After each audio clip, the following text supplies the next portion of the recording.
News first channel ವೀಕ್ಷಕರಿಗೆ ಭವಿಷ್ಯ ಈ ದಿನ ಕಾರ್ಯಕ್ರಮಕ್ಕೆ ಸ್ವಾಗತ. ಮೊದಲು ಮೇಷರಾಶಿ. ಮೇಷರಾಶಿಯವರಿಗೆ ತುಂಬ ಧನಾತ್ಮಕವಾದಂತಹ ದಿವಸ ಇದು. ಅಂದರೆ ಯಾವುದಾದ್ರೂ ಒಳ್ಳೆಯ ಕೆಲಸಗಳನ್ನು ಮಾಡಬೇಕು ಅಥವಾ ಬೇರೆ ಇನ್ಯಾವುದಾದ್ರೂ ಒಂದು ಸಂಕಲ್ಪವನ್ನು ಮಾಡಬೇಕು ಅನ್ನೋದಾದರೆ ದಿವಸ ಒಳ್ಳೆಯದು. ಕೆಲವರು ಅಮಾವಾಸ್ಯೆ ಇದೆ ಅಂತ ಹೇಳಿ ಒಂದಷ್ಟು ಹಿಂಜರಿಕೆ ಆಗಬಹುದು. ಆದರೆ ಗ್ರಹಗತಿಯ ದೃಷ್ಟಿಯಿಂದ ದಿವಸ ಒಳ್ಳೆಯದಾಗಿರತಕ್ಕಂಥದ್ದು ಅನ್ನೋದನ್ನು ಗಮನಿಸಬೇಕು. ಏನೂ ಹೊಸ ಕೆಲಸಗಳನ್ನು ಆರಂಭ ಮಾಡದೇ ಇದ್ದರೂ ಕೂಡ ಮಾನಸಿಕವಾದಂತಹ ನೆಮ್ಮದಿ ಅಥವಾ ಸಮಾಧಾನಕ್ಕೆ ಒಂದು ಅವಕಾಶಗಳಾಗ್ತಕ್ಕಂಥದ್ದು. ಉದ್ಯಮಿಗಳಿಗೆ ತುಂಬ ಅನುಕೂಲವಾಗ್ತಕ್ಕಂತಹ ದಿವಸ ಇದು. ಕೆಲವರು ತಮ್ಮ ವ್ಯವಹಾರದ ದೃಷ್ಟಿಯಿಂದ ಇವೆಲ್ಲವನ್ನೂ ಕೂಡ ಗಮನಿಸದೇ ಇರತಕ್ಕಂಥದ್ದು. ಅಮಾವಾಸ್ಯೆಯಾರಾಗಲಿ ಶನಿವಾರನಾರು ಆಗಲಿ ನಮ್ಮ ಕೆಲಸಗಳಾಗಬೇಕು ಅನ್ನುವಂಥದ್ದು ಕೆಲವರಿಗೆ ಮುಖ್ಯವಾಗಿರುತ್ತೆ. ಅಂಥ ಭಾವನೆ ಇರತಕ್ಕಂಥವ್ರಿಗೆ ಅನುಕೂಲವಾಗುವಂತಹ ದಿವಸ. ಆರೋಗ್ಯದ ಬಗ್ಗೆ ಚಿಂತೆಯನ್ನು ಬಿಟ್ಟುಬಿಡಿ. ಆರೋಗ್ಯದಲ್ಲಿ ಯಾವ ವ್ಯತ್ಯಾಸಗಳು ಈ ದಿವಸ ನಿಮಗೆ ಆಗದೇ ಇರತಕ್ಕಂಥದ್ದು. ಕೋಪವನ್ನು ಕಡಿಮೆ ಮಾಡಿಕೊಳ್ಬೇಕು. ಇದು ಸ್ವಭಾವ, ಮನುಷ್ಯನ ಸ್ವಭಾವ. ಇದು ಇಲ್ಲದೇ ಇದ್ದರೆ ಸಮಸ್ಯೆ ಆಗಿಬಿಡುತ್ತೆ. ಯಾಕೆ ಅಂತಂದರೆ ಯಾವುದೋ ಒತ್ತಡದಲ್ಲಿ, ಇನ್ಯಾವುದೋ ಅನುಕೂಲದಲ್ಲಿ, ಇನ್ಯಾವುದೋ ಮದದಲ್ಲಿ ಸಿಟ್ಟನ್ನು ನೆತ್ತಿಗೆ ಏರಿಸಿಕೊಂಡು ಬೇರೆಯವರ ಜೊತೆಯಲ್ಲಿ ವರ್ತಿಸುವಾಗ, ನಡ್ಕೊಳ್ಳುವಾಗ, ಮಾತಾಡುವಾಗ ತಪ್ಪನ್ನು ಮಾಡ್ಕೊಂಬಿಟ್ರೆ ಅದು ದೊಡ್ಡ ಅಪರಾಧವಾದೀತು.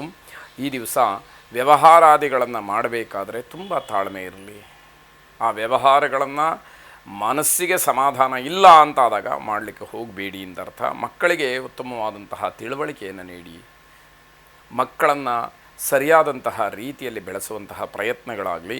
ನರಸಿಂಹಸ್ವಾಮಿಯನ್ನು ಪ್ರಾರ್ಥನೆ ಮಾಡಿ, ಉಗ್ರಂ ವೀರಂ ಮಹಾವಿಷ್ಣುಂ ಜ್ವಲಂತಂ ಸರ್ವತೋಮುಖಂ ನೃಸಿಂಹಂ ಭೀಷಣಂ ಭದ್ರಂ ಮೃತ್ಯುಂ ನಮಾಮ್ಯಹಂ ಎಂಬುದಾಗಿ ನಿಮ್ಮ ಪ್ರಾರ್ಥನೆ ಇರಲಿ. 24 ಸಾರಿ ಈ ಮಂತ್ರವನ್ನು ಹೇಳಿಕೊಳ್ಳಿ. ಶುಭವಾಗಿ. ವೃಷಭ ರಾಶಿ.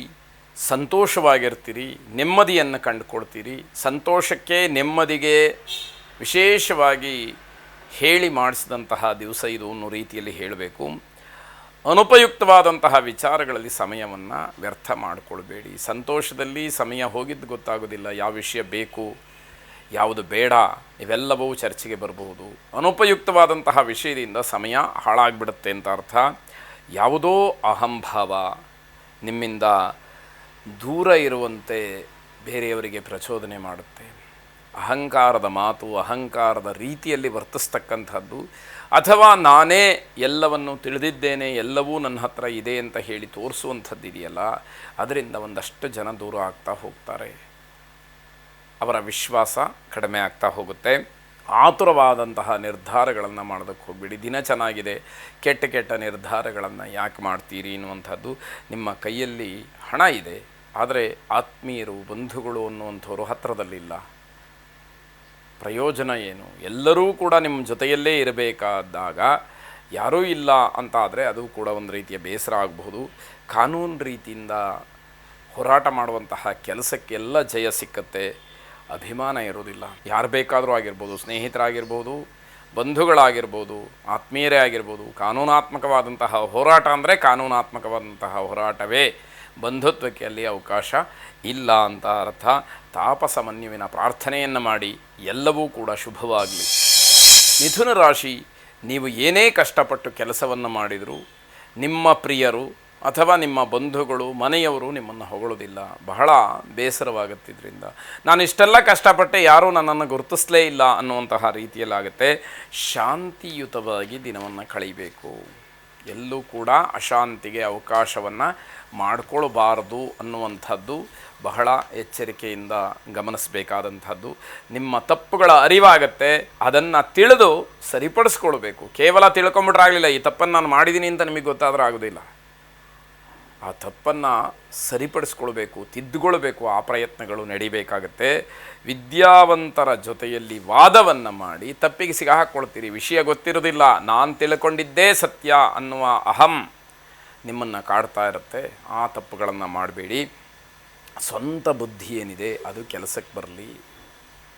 ನಿಮ್ಮ ನಿಜವಾದಂತಹ ಬುದ್ಧಿವಂತಿಕೆ ಕೆಲಸವನ್ನು ಮಾಡಲಿ ಅಂತ ಅರ್ಥ. ಬೇರೆಯವರಿಗೆ ಏನಾದರೂ ಮಾತು ಕೊಟ್ಟಿದ್ದರೆ, ಭರವಸೆಗಳನ್ನು ಕೊಟ್ಟಿದ್ದರೆ ಅಥವಾ ಪ್ರಾಮಿಸ್ ಮಾಡಿದರೆ ಅದನ್ನು ಉಳಿಸ್ಕೊಳ್ಳೋದಕ್ಕೆ ಪ್ರಯತ್ನವನ್ನು ಮಾಡಿ. ನನ್ನಿಂದ ಈ ಮಾತು ನಿಮಗೆ ಹೇಳಿತ್ತು, ನಾನು ಆ ಕೆಲಸವನ್ನು ಮಾಡ್ತಾ ಇದ್ದೀನಿ ಅಂತ ಹೇಳಿ ಜ್ಞಾಪಿಸಿ ಮಾಡೋದರಿಂದ ನಿಮ್ಮ ಗೌರವ ಹೆಚ್ಚಾಗ್ತಕ್ಕಂಥದ್ದು. ಈಶ್ವರನನ್ನು ಪ್ರಾರ್ಥನೆ ಮಾಡಿ, ಈಶ್ವರನಿಗೆ ಬಿಲ್ವಪತ್ರೆಯನ್ನು ಅರ್ಪಣೆ ಮಾಡಿ, ತ್ರಿದಳಂ ತ್ರಿಗುಣಾಕಾರಂ ತ್ರಿನೇತ್ರಂಚ ತ್ರಿಯಾಯುಧಂ ತ್ರಿಜನ್ಮ ಪಾಪ ಸಂಹಾರಂ ಏಕಬಿಲ್ವಂ ಶಿವಾರ್ಪಣಂ ಎಂಬತಕ್ಕಂತಹ ಪ್ರಾರ್ಥನೆ ನಿಮ್ಮದಾಗಿರಲಿ.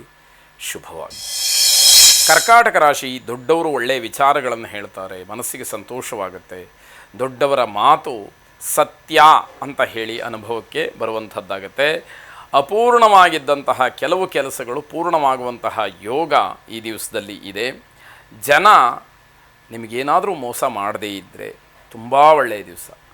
ಹಾಗಾಗಿ ಯಾರೂ ಮೋಸ ಮಾಡೋದಕ್ಕೆ ಅವಕಾಶವನ್ನು ಮಾಡಿಕೊಡ್ಬೇಡಿ. ಸ್ವಲ್ಪ ಎಚ್ಚರಿಕೆ ಇರಲಿ. ಆ ಒಂದು ವಂಚನೆಯಿಂದ ಹೊರಬನ್ನಿ ಅನ್ನುವಂಥದ್ದು. ಮನೆಯ ಕೆಲಸದಲ್ಲಿ ಹೆಚ್ಚಿನ ಒತ್ತಡಗಳಿರುತ್ತೆ, ಅದನ್ನು ನಿಭಾಯಿಸಬೇಕಾದಂಥದ್ದು. ಅದಕ್ಕೆ ಬೇಕಾದಂತಹ ಎಲ್ಲ ವ್ಯವಸ್ಥೆಗಳು ಇರಬಹುದು, ಆದರೆ ನಿಮ್ಮ ಸಾಮರ್ಥ್ಯ, ನಿಮ್ಮ ಬುದ್ಧಿವಂತಿಕೆ, ನಿಮ್ಮ ಶಕ್ತಿ ಅಲ್ಲಿ ಬಹಳ ಮುಖ್ಯವಾಗುತ್ತೆ.